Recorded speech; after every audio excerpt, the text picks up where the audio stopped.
Hello, welcome to the video. So, I want to talk now about time and the way we as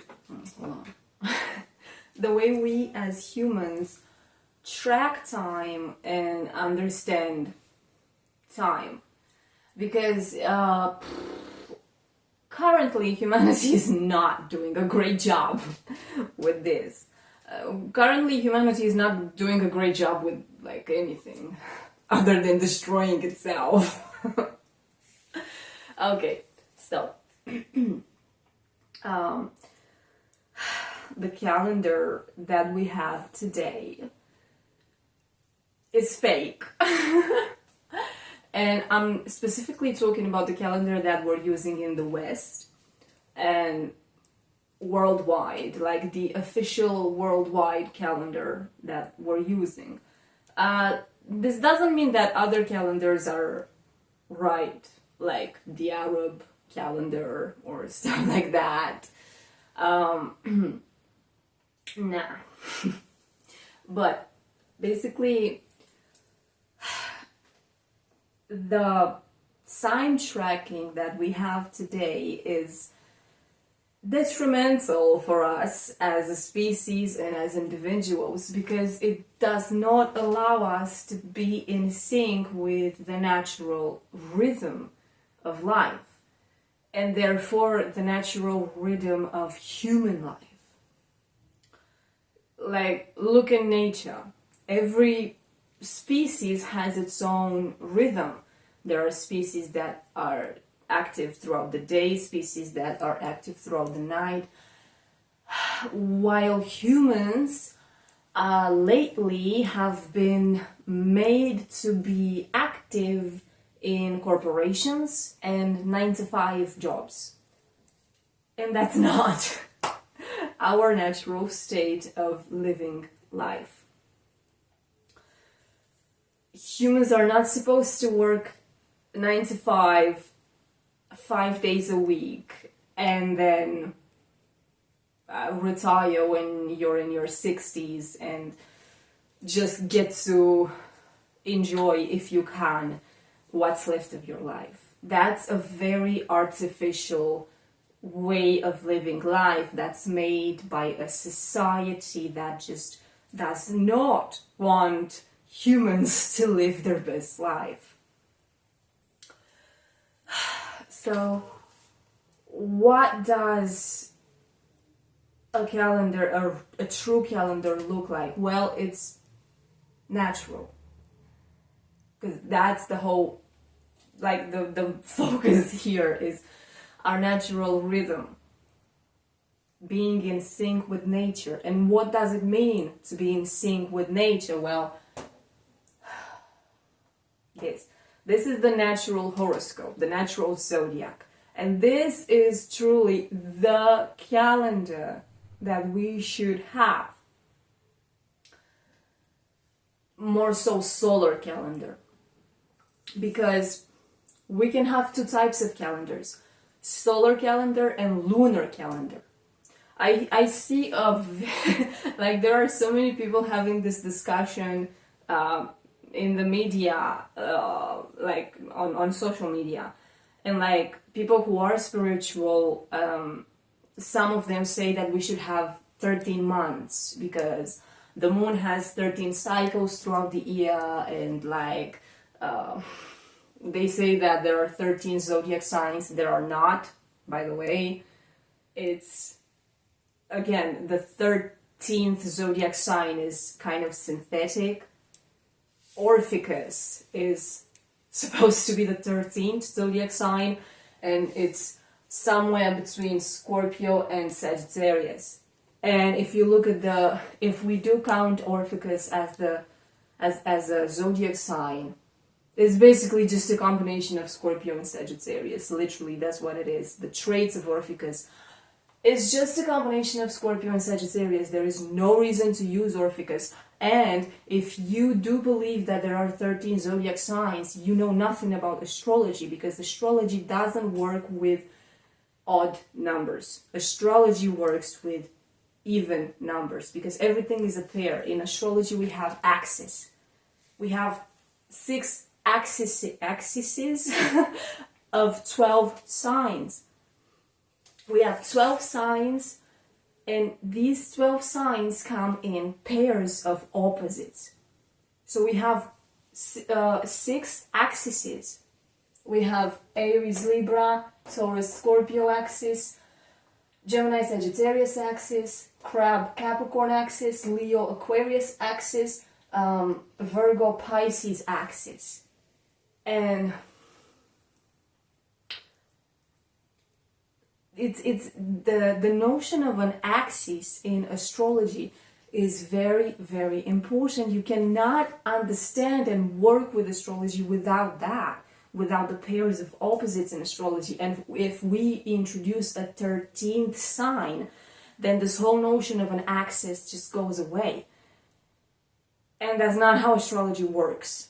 So this whole thing of 13 zodiac signs falls completely. And I repeat, if you believe there are 13 zodiac signs, you know nothing about astrology. I stand on this ground. Okay. Basically, just leave astrology for astrologers, mainly.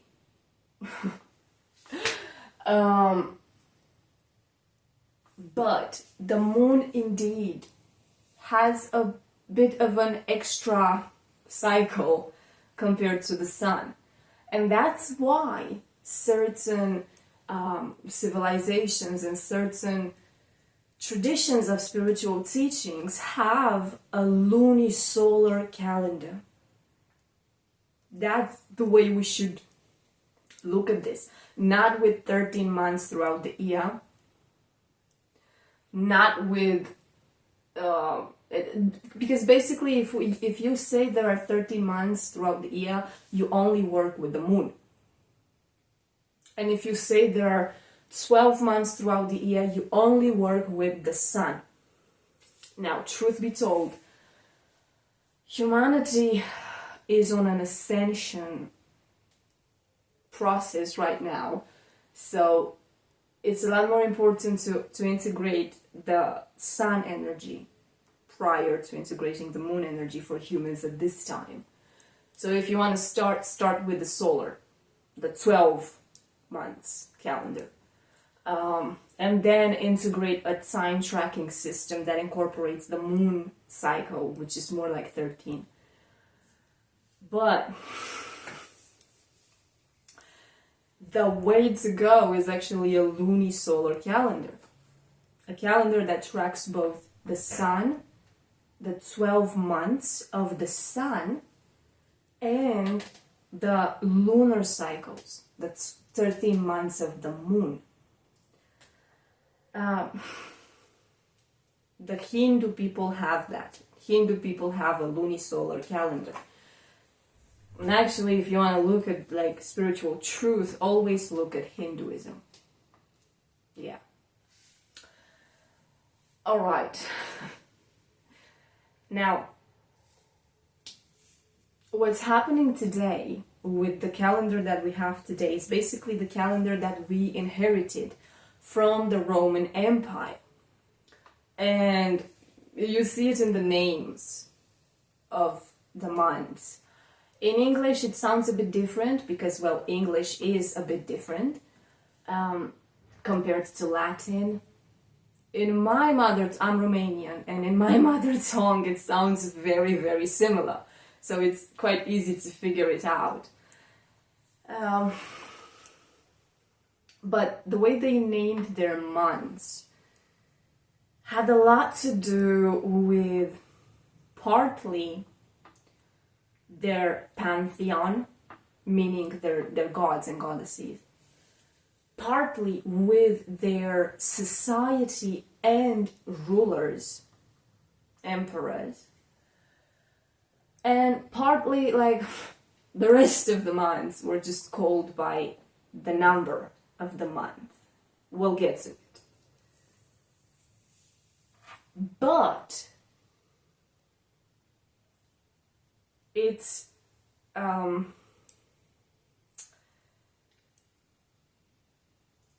it's no longer truthful. So we'll get to it.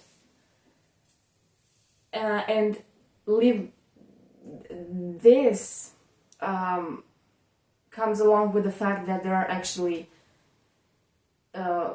alterations of this Latin calendar, and you may or may not know about the Gregorian calendar and the Julian calendar. If you don't know about that, I advise you to take a look at that. Basically, long story short is that they changed it a bit at one point in history, and they didn't change the names of the months necessarily, but they changed the.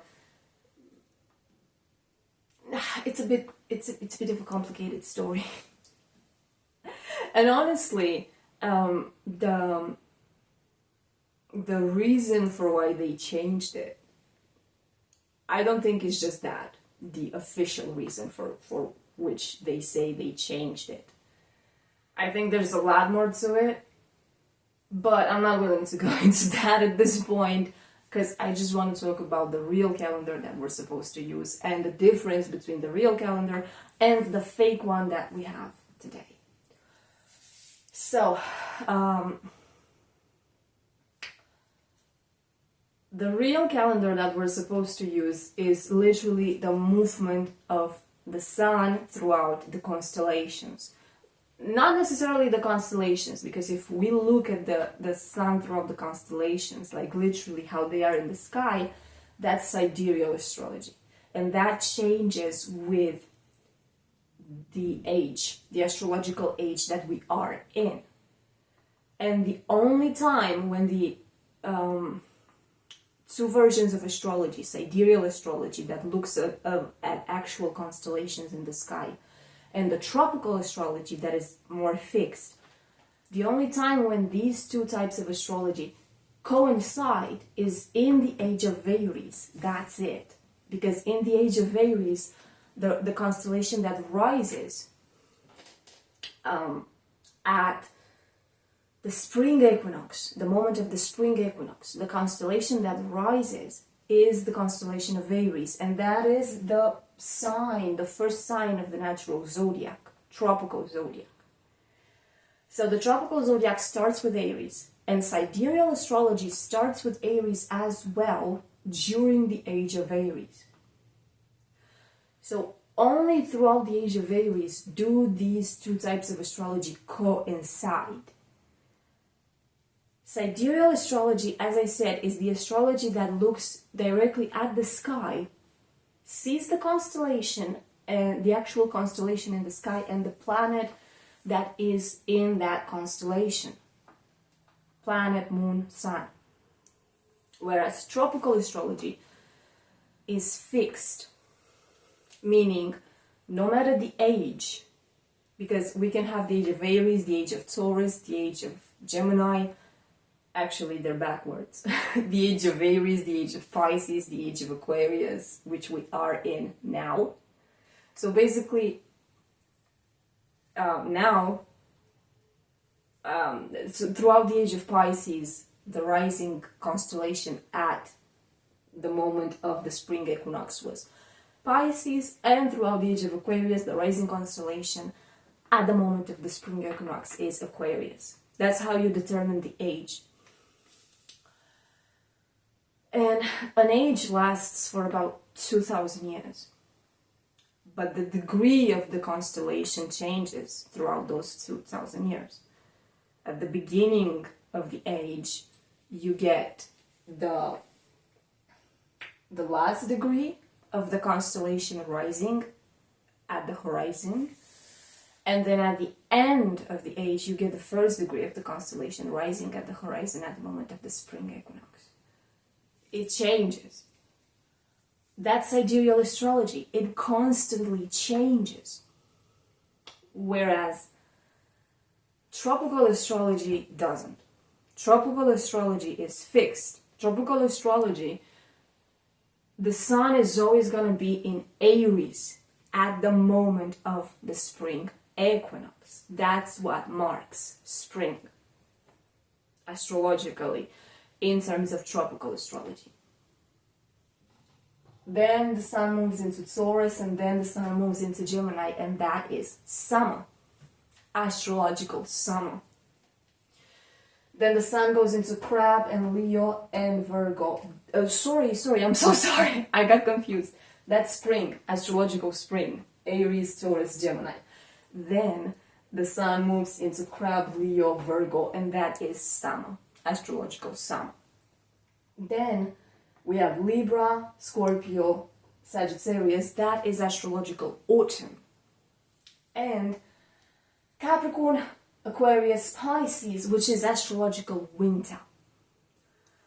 As you might have noticed, the astrological seasons do not coincide with the seasons that people have nowadays. Because nowadays, for the world, for like humans,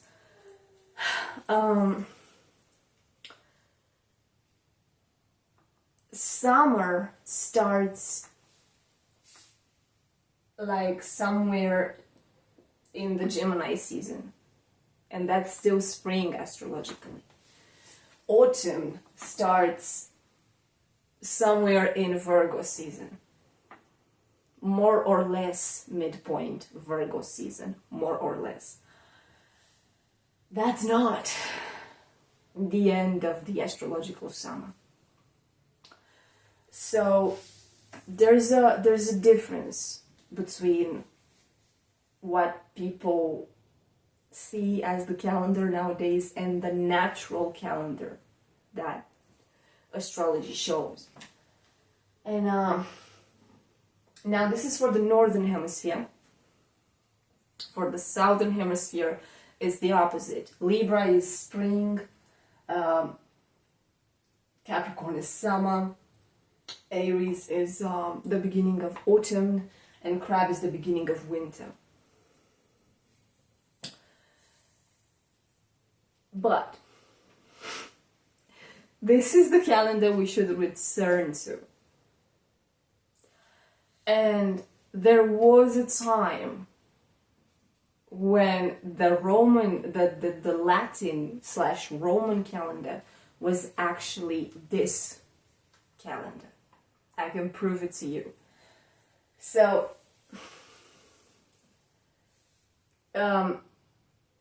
we have the month of March, which is not fully Aries season, but it does include Aries season. But March doesn't start the moment Aries season starts.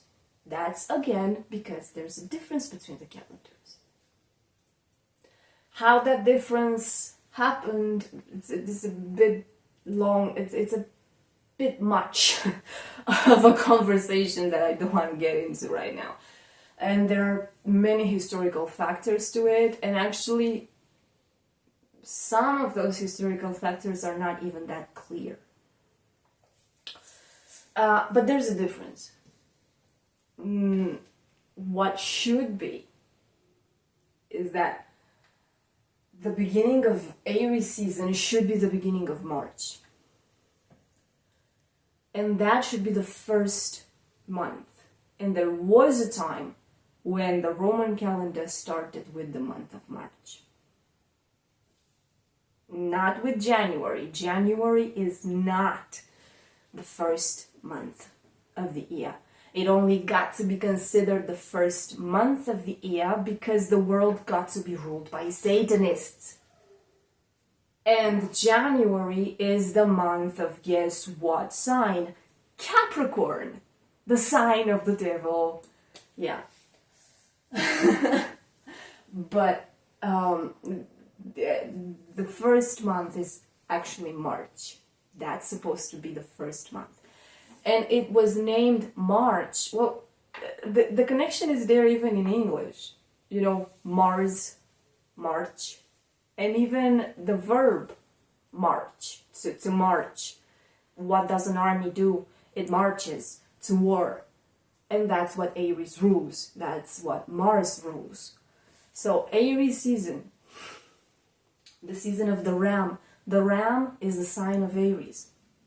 The Greek name of the god is Aries. The Roman name of the god is Mars. So the god of war, the sign of war, and the god of war. Now, historians will tell you that this month is named March because this is the time when, like, because it was the beginning of spring, like, the Roman army was started marching because the weather was more fitting for military missions and whatever, which is bullshit. That's not why this month was called March. It does have a connection to war, indeed, but it's because it's the month of Aries, and the god of Aries is Mars. Mars, March.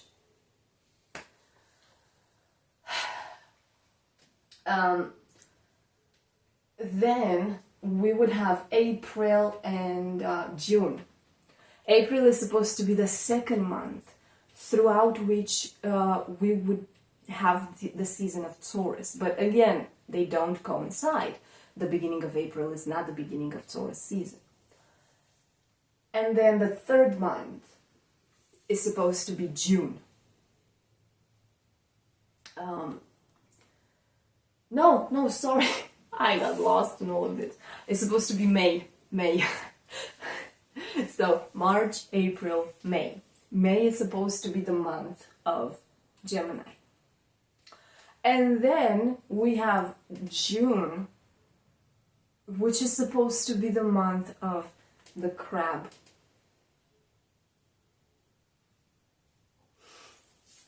It's so wrong and confusing the way the whole calendar got misused and altered, and well, so basically you got the idea. And June, you can see the connection. June is actually Juno, the name of the Roman goddess of motherhood and the queen of the gods. Crab is the sign of motherhood. Yeah? And then you get the season of Leo, and throughout the season of Leo, the month they had was July. Well, July comes from Julius Caesar. Leo is the sign of the king, the sign of the ruler. So guess who Julius Caesar was for the Romans? Yes, the ruler. And then we have August. Now, August is named after Octavianus Augustus, which is the next one after Julius. But this is where you see the narcissism of the Roman Empire, because at this point they no longer cared about the natural rhythms and the signs and the gods and goddesses. So these 2 months, July and August, are named after Julius and Augustus, 2 political figures, 2 so-called political leaders of the Roman Empire. So this is the part of the Roman calendar that is named after their society, not spirituality. And then after August, we get September. And I'll use my mother tongue for this one. In Romanian, we say Septembrian. And septe is 7. So it's the 7th month, which is supposed to be linked to the 7th sign of Libra. September is supposed to be is supposed to start it's supposed to start when Libra season starts. That's what September should be. But September starts earlier. It starts during Virgo season. And then we have October. Octo means 8. So it's the 8th month of the 8th sign. November, 9. The 9th month of the 9th sign. December, Deca, 10. The 10th month of the 10th sign. And then we have January. It's supposed to be the 11th month of the 11th sign of Aquarius. And February, I don't even know what's going on with this month, but it makes sense because it's supposed to be the last month of Pisces, and Pisces is all about confusion and not knowing what happens. So, this is how the Roman calendar used to be. It used to be linked to the astrological seasons and months. But throughout time, it got changed and it got weird. And people lost the meaning behind the names of the months. People lost the meaning of like mostly everything. So this is the real calendar. Solar calendar. I'll be focusing on a solar calendar here because a lunar calendar is a lot more complex. And if you really are one of those people who are so desperate about a 13-month calendar, fine, go ahead, but make me a calendar where you really track the moon. And when I say that, I'm talking about new moon, I'm talking about first quarter, I'm talking about full moon, I'm talking about last quarter, I'm talking about new moon again. And not just this, I'm talking about new moon, waning crescent, first quarter, waning gibbous, full moon, waxing gibbous, last quarter, waxing crescent, and then new moon again. So, if you are one of those people who are desperate for a 13th month calendar, go ahead and make it. But if you make that calendar, make it with all the movements of the moon, every sign the moon goes through, and all the phases of the moon throughout that month. I want to see them. That's the reason I tell you that when we do make this change, when we do move to a more truthful calendar, start with the solar calendar, the natural solar calendar. And once you follow this one correctly, you can go ahead and integrate the lunar calendar, which is a lot more complex. The sun is simple, the sun is masculine, the sun is direct. The sun goes through a sign and just goes through a sign for more or less 30 days. Because, why I say more or less 30 days? The domicile of the sun is Leo. And you can see that. When the sun goes through Leo, that's the month that can sometimes have even up to 32 days astrologically. There are years when the sun starts at 0 degree Leo, and by the time it gets out of Leo, there will be 32 days of the Leo month. It makes sense. This is the domicile of the sun. The sun will love to spend time in Leo. And the more the sun goes distant from his domicile, the time spent in these signs will be a bit less, will be like 30 days and maybe sometimes like 29 days for some signs. But that's why we gotta track the sun per degree. That's what I love to do. I love to look at where is the sun. The sun is at 0 Aries at the beginning of the spring equinox. That's the first day of Aries, the first day of the new astrological year, and the first day of Aries for me. But I don't say it's the first of Aries. I say it's Aries 0, because it doesn't quite make sense if you don't know astrology, but it's a bit complicated because degrees start at 0 degrees. So I want to keep track of the sun, like really where he is in terms of degree throughout the sign. So we can either use the degrees as they are, and we can say the 0 of Aries, the first of Aries. And the first of Aries is when the sun is in the first degree of Aries, and so on, so on, so on, until the sun gets to the 29th of Aries.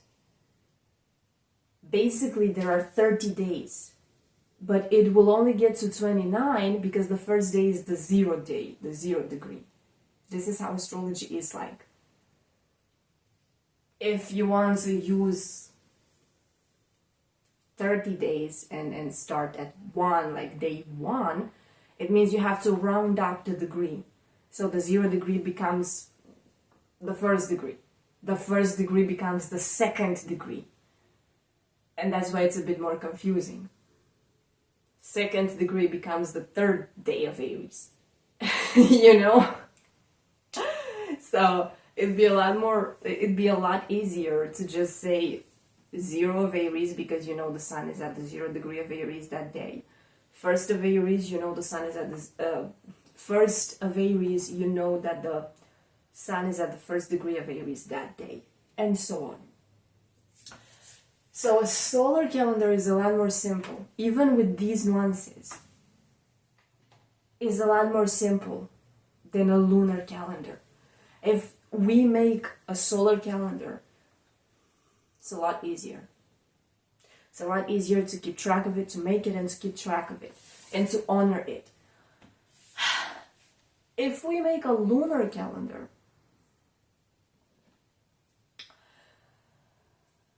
we have to look at, okay, new moon.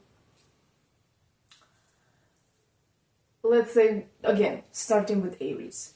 The cycle of the new moon, the cycle of the moon in Aries that year.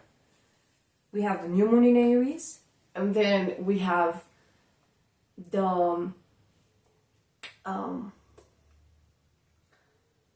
waxing crescent that is gonna go through Taurus and Gemini, and then the first quarter is gonna be in Crab, and so on. It's a lot more complicated.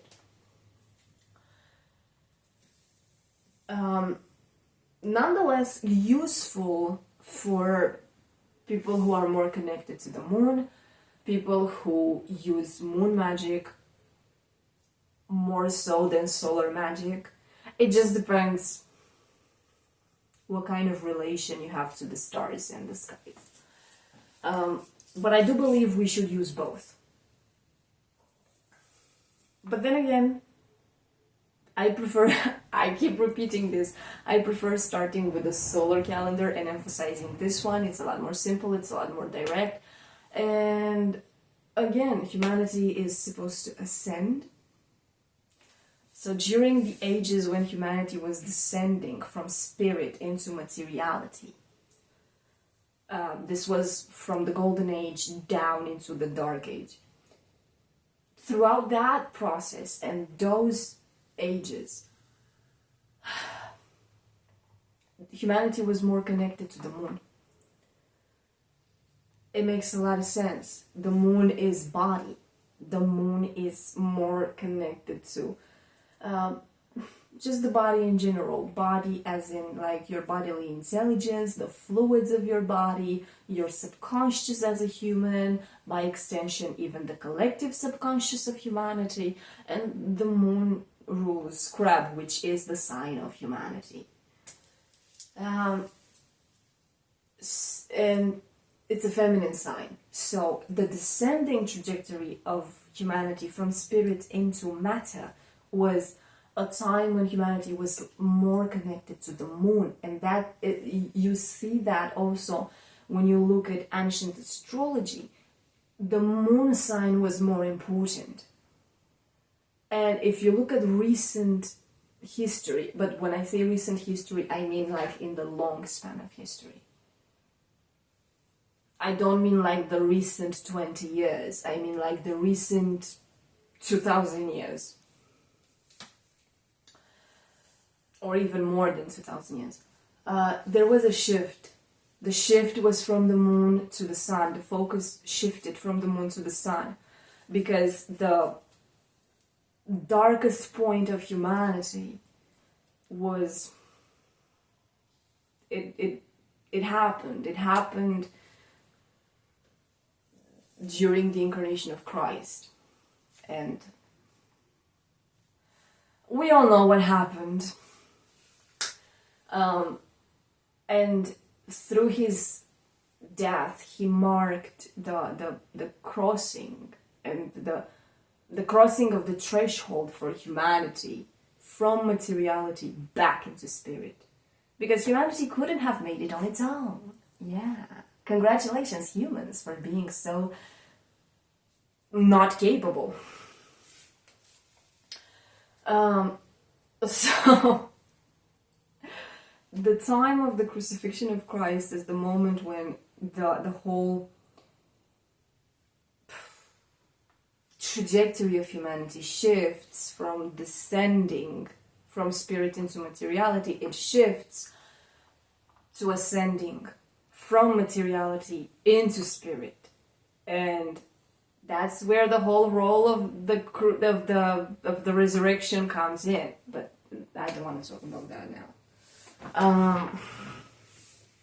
So this being said, it shifted.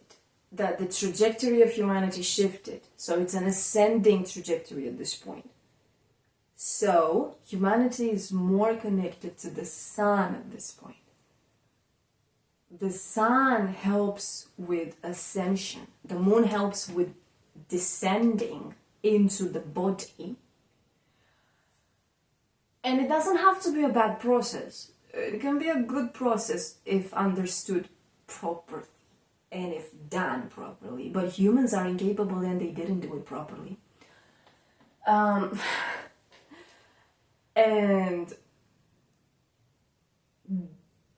Christ shifted all of that by... It's basically God incarnate, the divine masculine incarnate. He shifted all of that by being Christ, and the whole story. And now humanity ascends. So the role of the sun for human consciousness is a lot more important. And the moon took a secondary place. So, that's why I emphasize the solar calendar. And I repeat, I emphasize the solar calendar also because it's a lot more simple to work with, and once you understand this one and work with this one properly, you can go use the lunar calendar properly. But like properly. Because if you do something, do it right.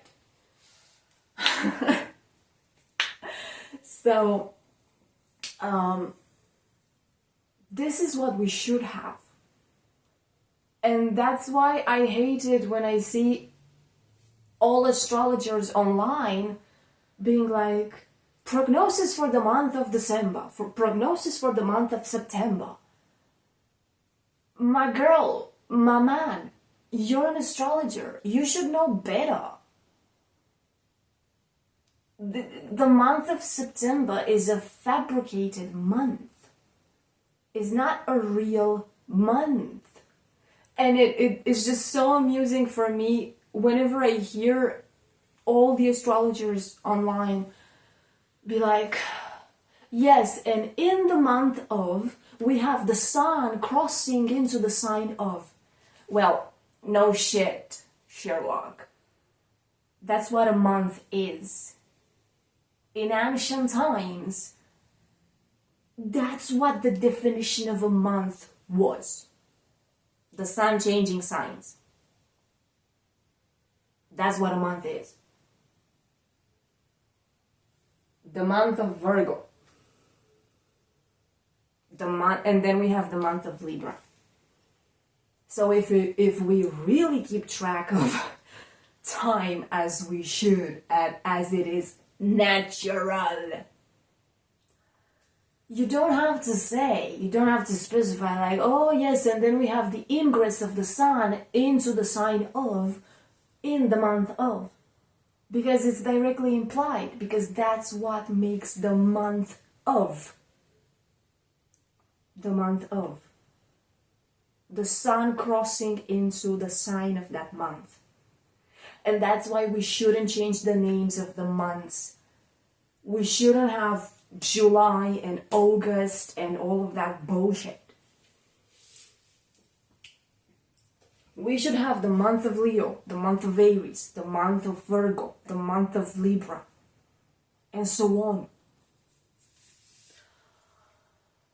And then, when astrologers make predictions about those months, they can start with yes. So the month starts with 0° Aries, because it makes sense. It's logical and natural. And this is how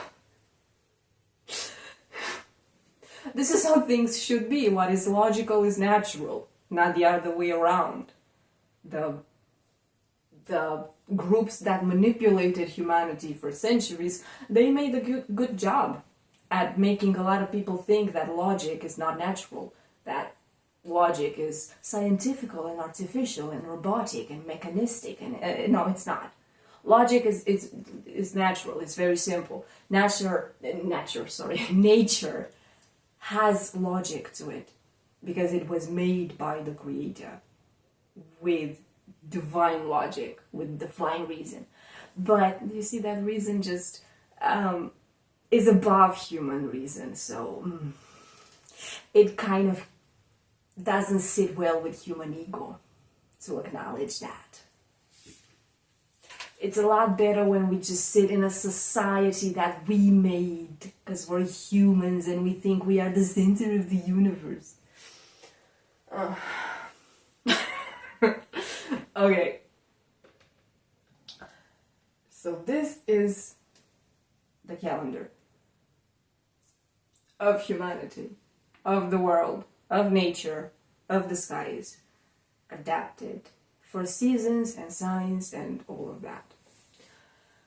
And that's why the whole debate of like tropical versus sidereal astrology is the same thing as with solar calendar or lunar calendar. The answer is not one or the other, the answer is both. So all those astrologers online who are like, I'm a tropical astrologer, I'm a sidereal astrologer. No, we should use both. Don't get me wrong. It's fine to niche down into tropical astrology or sidereal astrology. It's okay to be a tropical astrologer or a sidereal one. But this doesn't mean that you should exclude the other, that you should dismiss the other as being, you shouldn't say that the other one is irrelevant, because it's not. It's just a different type of astrology that looks at things a bit differently. But we should take a look at that as well. But we don't have time for that.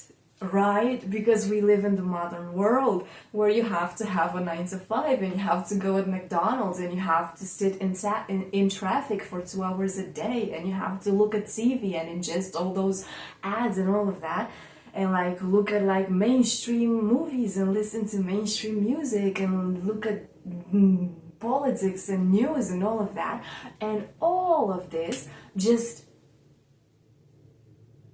doesn't give you any more time left to look at this and to look at the skies and to look at your soul. Yeah. So those of you who are spiritual and intelligent, I hope that the few of us can do this. We can renounce the world as it is today. Give up everything that the world, the mainstream preaches, because it's not going to help you in any kind of way. If anything, that's only a distraction. And look at this, and look at the skies, and look at spiritual teachings throughout the ages, and stuff that really is important. Okay. This was the video, and I hope it was helpful, and I hope one day we can fully go back to this. The few of us that are able to do this, I hope we can actually go back to this. I hope one day I can have conversations with people who are spiritual and intelligent and be like, oh yeah, so the season of Leo was like this for me. The season of Aquarius was like this for me. What's your prognosis for the season of Capricorn? What's your prognosis for the season of Pisces? That would be great to see. Love you. Thank you for being incarnate at this time. And buckle up, because a lot of interesting things are going to happen, and the world is shifting. I love you.